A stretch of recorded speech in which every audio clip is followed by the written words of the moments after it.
Well, the ongoing war between Israel and Hamas is just one of several hot-button issues confronting President Joe Biden and Chinese President Xi Jinping as the two world leaders meet face-to-face today in California. White House Correspondent Owen Jensen reports. Owen?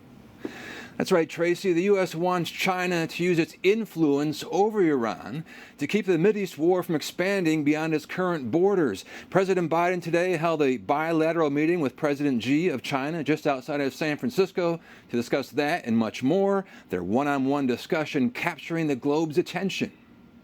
President Joe Biden and Chinese President Xi Jinping meeting today on the sidelines of the Asia-Pacific Economic Cooperation Forum, also known as APEC. But as always, there's no substitute to face-to-face discussions.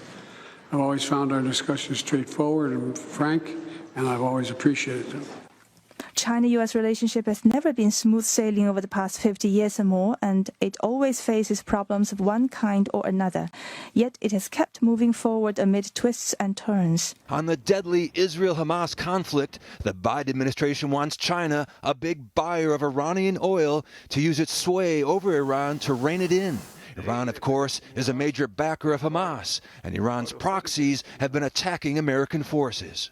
What's your message to China today? But in Northern California today, both men seeking to show the world that while the U.S. and China are economic competitors, they are not locked in a winner-take-all face-off. We have to ensure that competition does not veer into conflict. Still, among the items straining relations between both nations, human rights abuses, illicit fentanyl drugs coming from China, the issue of Taiwan, the U.S. downing of a Chinese spy balloon, and China's hacking of a Biden official's emails. A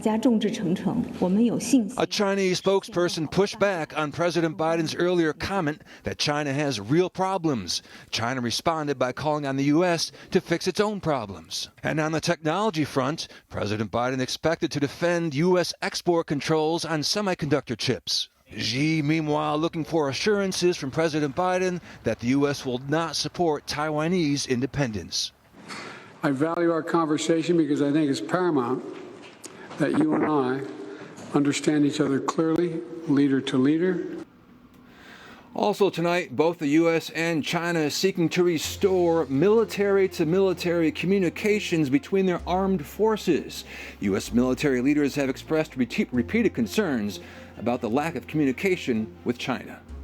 At the White House, Owen Jensen, EWTN News Nightly.